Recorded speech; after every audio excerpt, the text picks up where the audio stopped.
जय हिंद साथियों, मैं सर्वेश कुमार आपका स्वागत करता हूं आपके अपने YouTube चैनल एसआर लेक्चर्स पर। साथियों, आज हम आपके लिए एक बहुत ही शानदार वीडियो लेके आए हैं। आज हम लोग रसायन विज्ञान के जो अच्छे प्रश्न हैं, महत्वपूर्ण प्रश्न जो आपकी परीक्षाओं में बार बार पूछे जाते हैं, उनके विषय में आज हम लोग चर्चा करने वाले हैं। तो अगर आपको वीडियो अच्छी लगे तो वीडियो को लाइक ज़रूर करें और चैनल को सब्सक्राइब करें, क्योंकि आपके सब्सक्राइब लाइक से ही हमको मोटिवेशन मिलता है। चलिए स्टार्ट करते हैं। देखेंगे प्रश्न नंबर 1 से। प्रश्न नंबर 1 में दे रखा है कि पृथ्वी पर सबसे अधिक मात्रा में पाया जाने वाला तत्व कौन सा है। तो जैसा कि आपको पता ही होगा कि पृथ्वी पर जो सबसे अधिक पाया जाने वाला तत्व है वो क्या है? ऑक्सीजन। क्या है? ऑक्सीजन। ऑक्सीजन को O से लिखा जाता है और जो ऑक्सीजन गैस होती है उसको हम O2 से लिखते हैं। तो पृथ्वी पर सबसे अधिक पाया जाने वाला जो तत्व है वो कौन सा है? ऑक्सीजन। अगला प्रश्न देखेंगे। अगले प्रश्न में बोला है पृथ्वी पर दूसरा सर्वाधिक पाया जाने वाला तत्व कौन सा है। पहला तो ऑक्सीजन हो गया, दूसरा जो सबसे ज्यादा पाया जाने वाला तत्व है वो कौन सा है? सिलिकॉन है। क्या है? सिलिकॉन।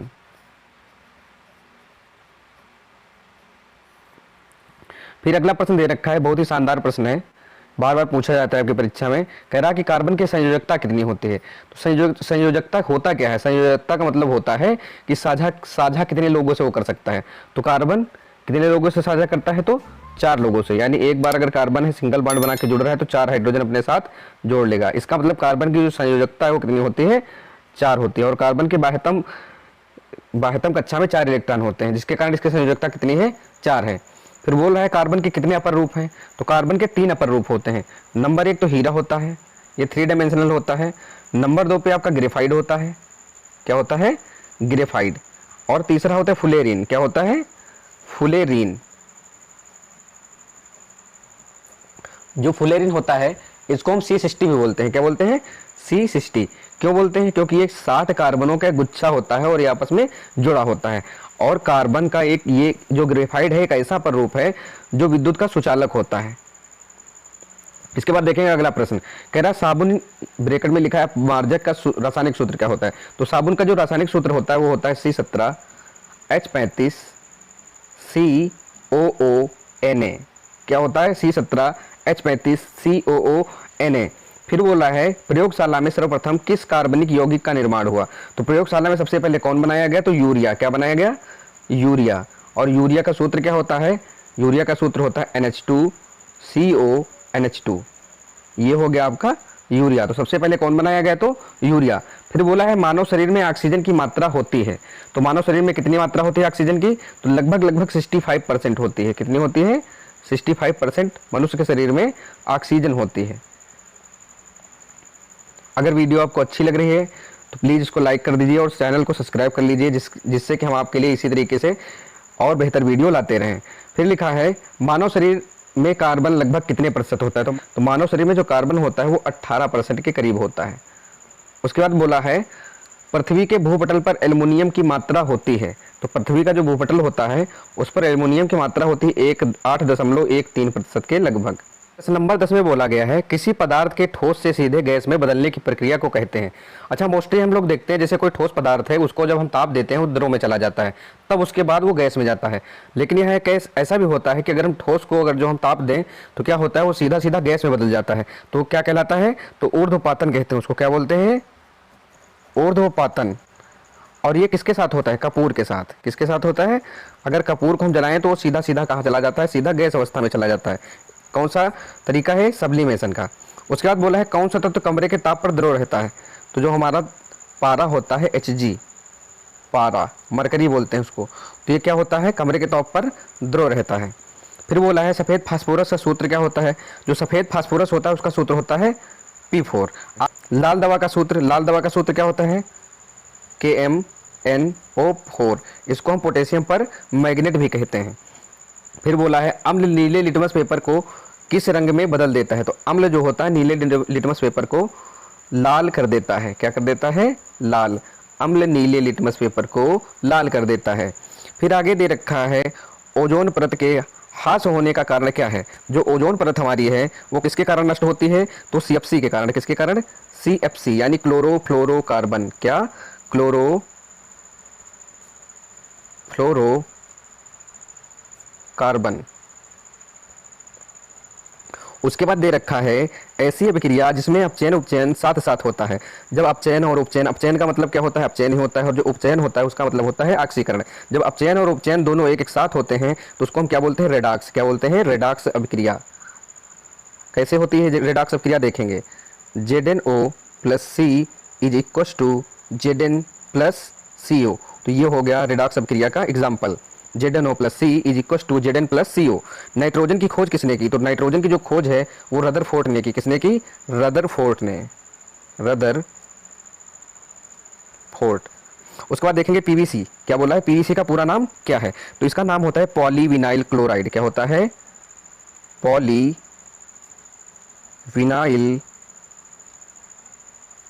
क्लोराइड। आगे बढ़ेंगे प्रश्न नंबर 19 की ओर। 19 नंबर प्रश्न में बोला है साधारण नमक का सूत्र क्या होता है। साधारण नमक का जो सूत्र होता है वो होता है NaCl। इसको हम सोडियम क्लोराइड बोलते हैं। अब ये निर्माण इसका कैसे होता है, इसकी समीकरण क्या होती है, तो वो भी देख लीजिए।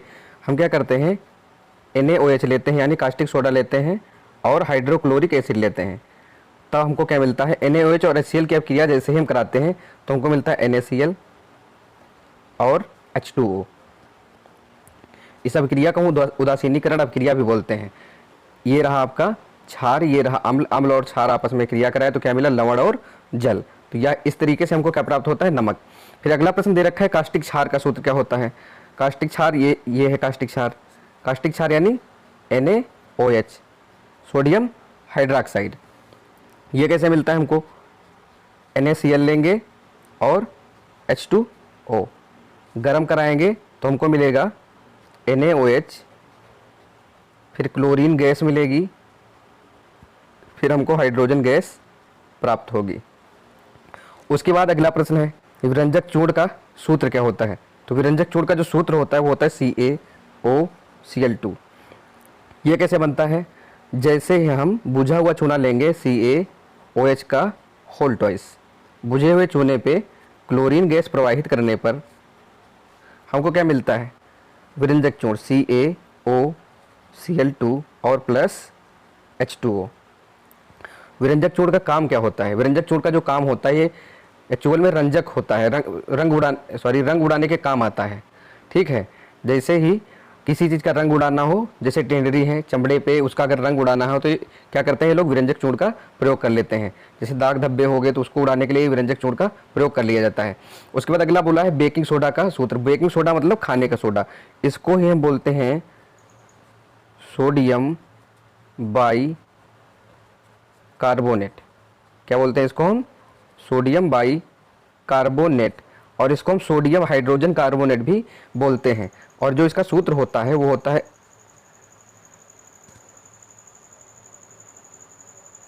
NaHCO3। अब ये कैसे मिलता है, हम लेंगे सोडियम कार्बोनेट। क्या लेंगे, sodium carbonate Na2CO3 plus H2O plus CO2 is equal to 2 NaHCO3। इसको इसे बोलेंगे, जब हम सोडियम कार्बोनेट के जलीय विलयन में कार्बन डाइऑक्साइड गैस प्रवाहित करते हैं तो हमको सोडियम बाइकार्बोनेट प्राप्त होता है। अगला दे रखा है धावन सोडा। ये बहुत ही आसान है। धावन सोडा का सूत्र देखिए, Na2CO3 plus 10H2O is equal to क्या हो जाएगा, Na2CO3 डॉट 10H2O। ये हो गया आपका धावन सोडा।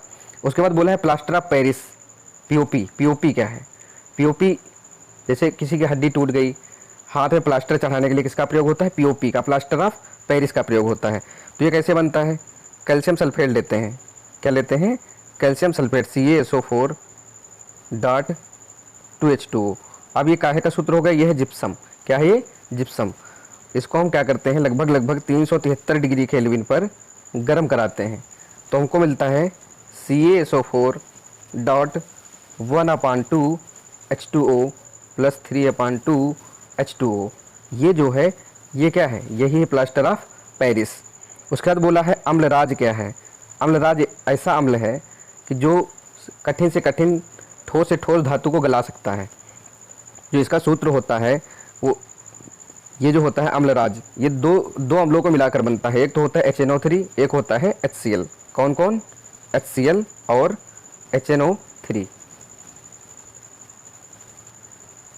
जब हम HCl और HNO3 को 3:1 के अनुपात में मिलाएंगे तो हमको क्या मिलेगा? अम्लराज। और इसको हम क्या बोलते हैं? इक्वा रेजिया भी बोलते हैं। क्या बोलते हैं? इक्वा रेजिया। बढ़ते हैं अगले प्रश्न की ओर। इसमें बोला गया है पेनिसिलिन की खोज किसने की?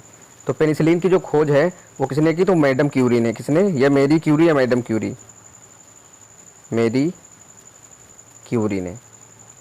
ये हो गया आपका प्रश्न नंबर 26। अगले प्रश्न की ओर बढ़ेंगे, प्रश्न नंबर 27 की ओर। 27 में बोला है नीला थोथा क्या होता है? तो जो कॉपर सल्फेट होता है उसको हम बोलते हैं नीला थोथा। किसको? कॉपर सल्फेट को। सूत्र क्या होता है? CuSO4.5H2O लगा देंगे तो ये बन जाएगा नीला थोथा। ये नीले रंग होने के कारण इसको हम नीला थोथा बोल देते हैं। फिर अगला है फेरस सल्फेट। इसको हम क्या कहते हैं? हरा कसीस। क्या कहते हैं? हरा कसीस। और ये होता है फेरस सल्फेट। क्या होता है? Ferrous sulphate. FeSO4.5H2O। इसके बाद बोला है जिंक सल्फेट क्या होता है? इसको हम वाइट विट्रियल भी बोलते हैं। क्या बोलते हैं? वाइट विट्रियल या सफ़ेद अवक्षेपण कहते हैं। तो इसका जो सूत्र होता है ये होता है जिंक सल्फेट। क्या होता है? ZnSO4.5H2O। इसके बाद अगला प्रश्न है, कह रहा है पाजीट्रान की खोज किसने की? जो पाजीट्रान है उसकी खोज किसने की? तो एंडरसन ने। फिर अगला प्रश्न है मेसान की खोज किसने की? तो वो इसका उत्तर होगा युकावा। क्या होगा? युकावा ने। फिर बोला है मोटर वाहनों से निकलने वाली जो गैस होती है, कह रहा है जो मोटर वाहनों से निकलने वाली गैस होती है वो कौन सी होती है? वो होती है CO। CO means carbon monoxide. क्या होता है? Carbon monoxide.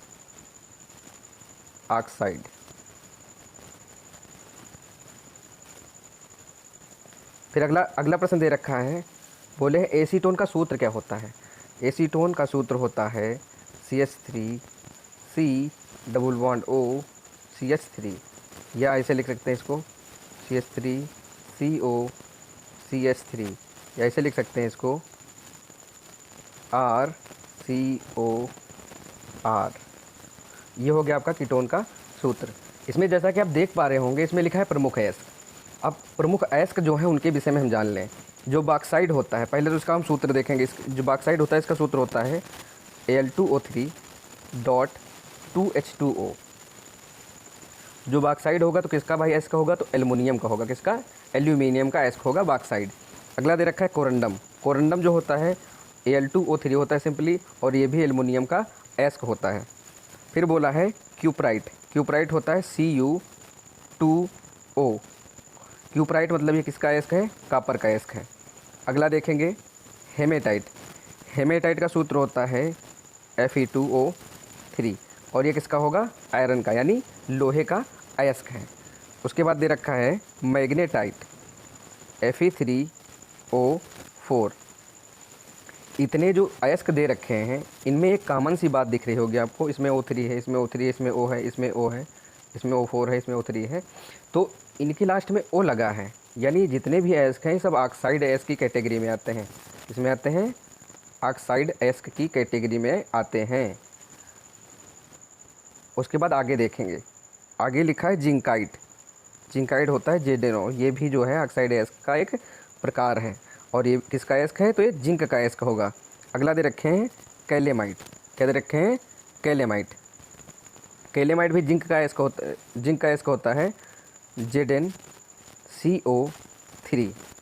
उसके बाद सीरूसाइट, ये लेड का होता है PbCO3। क्षमा करना, ये वाला जो है ये CO3 जिनके लास्ट में लगा होगा वो होंगे कार्बोनेट अयस्क। क्या होंगे? कार्बोनेट अयस्क। कैलेमाइट मतलब ZnCO3, सीरूसाइट मतलब PbCO3, ये लेड का है। उसके बाद बोला है लाइमस्टोन। ये होता है चूना पत्थर। क्या होता है? चूना पत्थर CaCO3, इसमें भी CO3 लगा मतलब ये भी कार्बोनेट है। उसके बाद बोला है सीडेराइट। सीडेराइट जो होता है वो होता है FeCO3। क्या होता है?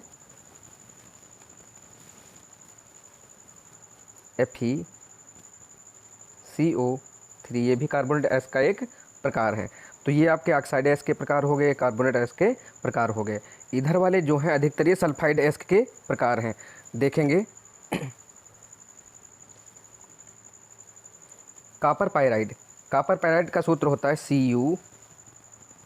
CuFeS2, इनके लास्ट में S लगा हुआ है। और ये सब किसके प्रकार हैं? सल्फाइड एस्क के प्रकार हैं। किसके? तो ये सल्फाइड एस्क के प्रकार हैं। उसके बाद कॉपर ग्लास, कॉपर ग्लास का सूत्र होता है Cu2S, ये दोनों ही कॉपर के एस्क हैं। फिर अर्जेंटाइट, अर्जेंटाइट का जो सूत्र होता है वो होता है Ag2S। क्या होता है? Ag2S। और अर्जेंटाइट किसका एस्क है? सिल्वर का, चांदी का। ये बहुत परीक्षा में आपके पूछा जाता है। फिर अगला है जिंक ब्लेड, इसका सूत्र होता है Zns। क्या होता है? Zns। अगला है सिनेबार, सिनेबार किसका सूत्र है? पारे का, ये है Hgs। किस प्रकार का है? तो ये सल्फाइड एस्क है।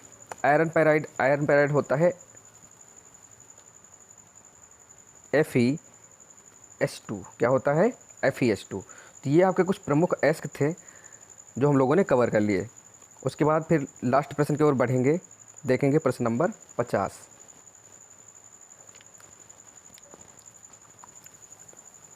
फिनॉल का सूत्र क्या होता है?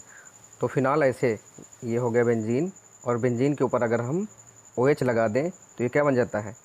फिनॉल। ठीक है, ये हो गया आपका फिनॉल का सूत्र।